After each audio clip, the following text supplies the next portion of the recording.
Hey ladies and gentlemen, welcome back to the channel. You are here on the home of the slightly above average ship review. I'm your host, an average player in World of Warships Legends, and my name of course is KPZ.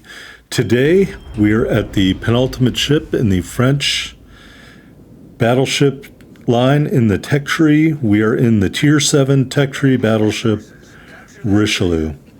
Kind of like a non-premium version of the Jean Bart, although I think the Jean Bart is a much better ship, much more OP ship. If you haven't watched my Jean Bart video called Super Prize, which is how I acquired the Jean Bart, you can check it out if I remember to put the link in here. All right, so we're starting off on this map, whatever it's called, shooting at the current campaign ship in the distance, the Flandre. And as you can see, we got one hit that didn't really do any damage. This week, on Wednesday, we're going to have our review of the Flandre.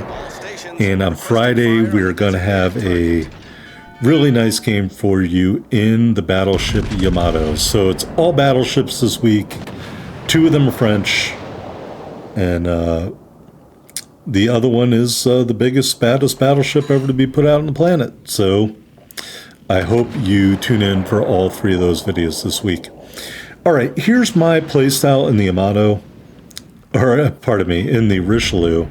I like to shoot from the maximum end of my gun range. I know that dispersion, shell grouping isn't as great at this extreme range, but at least in the beginning of the game, I found that when I would go forward a lot in this ship, I would get focus fired, and so I like to hang back in the beginning and shoot at ships that are spotted, like the Flandre and stuff like that, and use this range advantage I have to reach out and punch them.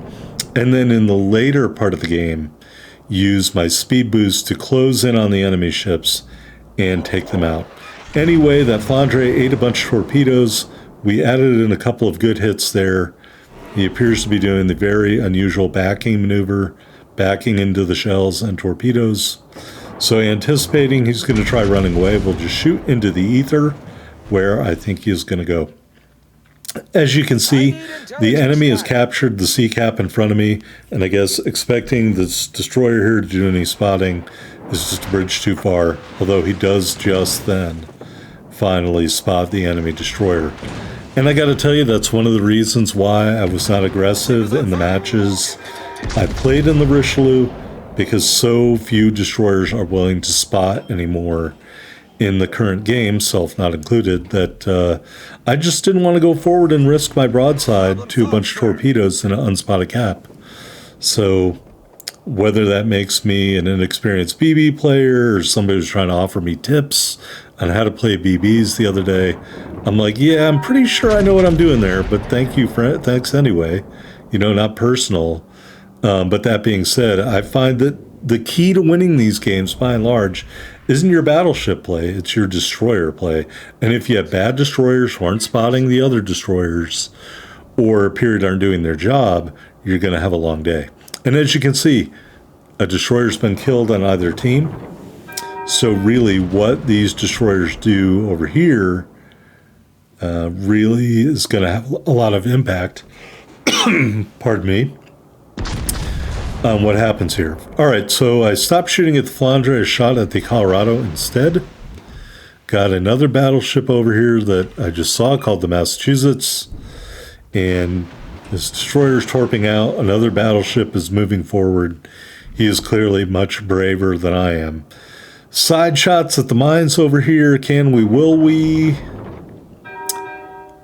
I guess we won't. We won't get shots at the mines. So Massachusetts going to eat a torpedo or 2 right there. That's good. Colorado, I guess, is going to end up being our target. And I would rather wait for a good shot than to waste a shot, at least at this part of the match. And you can see we are down already 3-1. That is not good. And maybe I should be more aggressive. Please, if you think I should be more aggressive in the Richelieu, let me know in the comments. I just found in the times that I pushed in the ship using the speed boost, trying to get to the side of an enemy battleship, it did not work out the way I had hoped. So I decided to stop doing that. I've got forward guns. I can sit at an advantageous angle and fire my main batteries without exposing any broadside. So that's essentially how I decided to play this, and saving my speed boost for later on in the match, when it might become slightly more important. Continuing to shoot at the Massachusetts. And that time we shot HE, trying to set him on fire. We do set him on fire. I do want to mention, of all the battleships I've shot using the Richelieu, and I had another game, but it wasn't as good as this game, so I ended up not using it. But in all the matches I played with the Richelieu, I have to tell you, maybe it was just my luck, but I found an awful lot of Iowas would give me broadside, and I punished the Iowa in this ship. So I don't know if that's valid for everybody, but I can tell you that when I'm in the Richelieu and I see an Iowa, that is a primary target for me. Because I know, based on the games I played, I'm going to be able to punch through that armor and do the damage. All right, Massachusetts moving in here. In fact, we're basically a 3-on-2 here with this other battleship. I don't know what happened to the destroyer. I think he is exiting the Charlie Cap. But it's 3 big ships on the red team, 2 big ships on the blue team. Somebody is chipping in from the middle behind me. I'm just trying to close in on the mass. They take out my teammate. The mass is burning and being destroyed and all sorts of other stuff. And so we're just keeping it going, and we do finish them off, I guess, with our main battery. I don't know. I thought it was going to be a secondary kill, but it was not. Concentrate fire on the enemy warship. All right. So Flandre coming in here, and behind the island, the Colorado. Cannot aim at him. Flandre takes out one of my turrets, but he's also giving me a really nice broadside. So I will do some damage there, although, again, shell grouping, not the greatest. Close quarters miss. But I really don't have anything to lose here in my mind by closing in on the Flandre until he takes out my second forward battery and leaves me with nothing.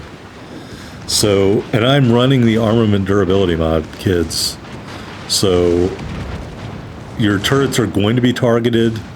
I said it in my video review of the Lyon and maybe the Normandy. 3 or less turrets, you should run the turret durability mod. 4 or more, I would not. And so even with the turret durability mod, these turrets still get knocked out. Nice aiming bug there. Thank you, Wargaming. And the Flandre is healing up. You can see that. We're going to shoot for the bow here. And we get another turret knocked out. Good grief. Hey, I have a great idea, Ouija. How about on slot 4, how about a double turret durability mod? Because I would use that. I mean, this is ridiculous. All right. And I'm not going up against the Yamato. I'm going up against another French battleship. So we're continuing to take fire from the Colorado. There's only 3 people left on the blue team. We're severely outnumbered. And I think we just have 1 kill, but we're not done fighting. There we take out the Flandre in a victory and a loss for France. All right, got the Colorado over here. I'm going to do something really dumb that I tell people never to do, but I'm going to turn against my turrets here. What do I mean when I say turning against my turrets? I'm turning. My turrets are pointed in the opposite direction. They have to come all the way around while I am turning. Whereas if I turn to port, the turrets would have already been online. I'd never recommend doing this. And quite frankly, I don't know why I did it in this match, except in this moment, I thought it would be totally okay for us to get a broadside shot at the Colorado. Although I didn't aim very well, we did do a bunch of damage, and he is close to dead. And he didn't do a lot of damage to us. I mean, his first shot, I think we kind of stern tanked it. His second salvo there mostly went over our bow. So I did not pay the price for turning against my turrets, but most good players will make you pay for doing what I did right then. All right, speaking of making him pay, we did take out the Colorado. It is us against 4 enemy ships. Well, let's just keep going and see what we can do here. All right, so we're moving back. The enemy is capturing Bravo and Delta simultaneously. That is a pro move, and I already know I am screwed because these guys know what they're doing. Kudos to the red team. You're not being idiots. You're not double capping the same cap. You put one ship in one cap, one ship in another cap, and you took them both, and now I'm at a severe disadvantage. I am bowing towards Delta simply because it's the closest cap. And I see a Hipper over here. Hipper is a really good cruiser, one that I have no idea how to play, even though I have it totally unlocked and everything. But we do set the Hipper on fire. I had my HE loaded anticipating seeing a destroyer, and the Hipper kind of ruined that for me. So we did switch over to armor piercing, and because I know where the Hipper is, I don't know where the destroyer is, I am putting my bow towards the ship that I know, quote unquote, allegedly where it is at. All right. You know, maybe I could have played this differently. I'm not really sure. We're out of heals. By turning, we managed to inadvertently dodge all those torpedoes, so that was a good job for us. Spotter plane of the enemy is up. I am being HE spammed by several ships. Helena over here giving us a broadside. We will fire. We are on fire twice. That is yikes. And we finish off the Helena, unlock that high caliber. Couple of hits to the Citadel. Would really love to get a reload here and take out the Hipper, but this destroyer is doing his job. He is setting us on fire, and the enemy team can do this because they have me spotted by two different ships. All right, so spotted by a plane, spotted by the Hipper. We smash the Hipper, but we don't take him out. Only if we had taken him out on that one salvo would we have had a chance at winning. But since we did not, this destroyer is able to just sit in his smokescreen and pepper us with HE, and there's literally nothing I can do about it. Now, we're not having any problem doing damage, as you can see, not have any problem killing ships, but at the end of the day, folks, I'm not spoiler alerting. This is going to be a Kraken fail here in the Richelieu. We are just not going to be able to compete because the red team players played this correctly. They attacked me from two different sides, forced me to choose one, kept me spotted for the other ship to shoot. This is a textbook on how you take out a better ship or a heavier class of ship when you're undergunned and underarmored. You divide up, you pick sides, and there the Brandenburg comes in to finish me off. Great job to the red team. That's how you play that. Textbook definition. All right, here we are on the defeat screen. High caliber metal. We ended up with 141,697 total damage. 4 kills. I can't see the amount of citadels, but I think it was more than one. 340,000 silver, and we ended up with about 1579 base XP with those 4 kills in the defeat. You know, top 3 ships had kills, but the bottom of the team let us down, but I'm not sure we would have won this anyway. The enemy team had some really good players. So that's just one man's opinion in the loss. Whether that's true or not, who knows? So there is a Kraken fail and a Tech Tree Spotlight wrapped up in the same game. Done that before, I know, but it just so happens this was the best game I played in the Richelieu. All right, here we are back in the port. Going to take a look at the ship. Upgrades, of course, I talked about this. Armament Durability Mod 1. Went with the Damage Con Mod 2. And the Target Acquisition System Mod 1. I'm not sure Concealment is a good idea on this ship. And Main Battery Mod 3, worth the penalty to turret traverse.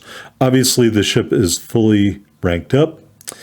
Consumables, 3 charges of the Repair Party, 3 charges of the Enhanced Secondary Targeting, and 2 charges of the engine boost.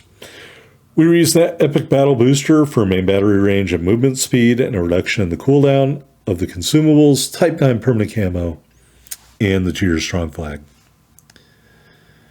All right, 57,330 hit points, and it looks like a 35% torpedo damage reduction.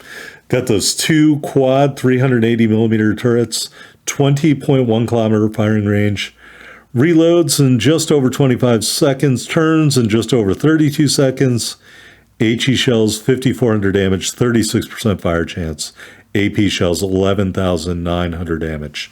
2 sets of secondaries, max range on both 5 kilometers with this build. First set reloads every 4 seconds, does 1,400 HE shell damage with what looks to be like a 6 or 8, I can barely read it, 8% fire chance. Second set of secondaries reloads every 12 seconds, does 2,200 HE shell damage with a 5% fire chance. AA defense is a 74. I would say that is acceptable for this tier. Your secondaries are dual purpose and do count as AA. The Richelieu and Flandre have better, or the Jean Bart and Flandre have better AA period at the end. Max speed 34.5 knots, 850 meter turning circle, 15.4 second rudder shift time, and concealment 14.6 on the surface, 12.2 from the air, 13.9 when firing in smoke, if my aged eyes read those numbers correctly on my mini screen. All right, here we are in the armor viewer. Well, I can see some purple, and I like purple when it comes to the armor viewer. Citadel, a little bit above the water, heavier plate at the front and rear, but it is not a turtleback, and you will get hit if you expose your broadside. And right there, you can see a yellow plate. The least armored part of your Citadel is indeed the broadside. All right, 32 millimeter bow. Love these barbettes, and the faces of the turrets, even though they are not sloped, they are heavily armored. Even though the turrets are armored, you can still get them knocked out frequently, as we did against the Flandre. This casemate armor looks great and everything, but I still wouldn't show my broadside. But all in all, you know, that's the armor profile. You can see this armor belt. Like I said, it's great and everything, but I wouldn't expect it to do a whole lot. Maybe mitigate torpedo strikes to that area, and I would say that is about it. And there is the superstructure armor and the armor view of the Richelieu. Anyway, let's go look at our commander, level 16, legendary level 3, Robert Jajard. We got Cunningham and Geprat. I really want to point out in row 2, we are using crisscross, and I would not use gyrating drill bits because of the penalty to the speed of the Richelieu. Anyway, guys, I hope you enjoyed this tech tree spotlight of the Richelieu. We've got that Flandre review coming Wednesday. We've got a great game in the Amato coming on Friday. I hope you tune in for all those. Subscribe and hit that like button if you enjoyed it. Thanks so much for watching, everybody. See you next time.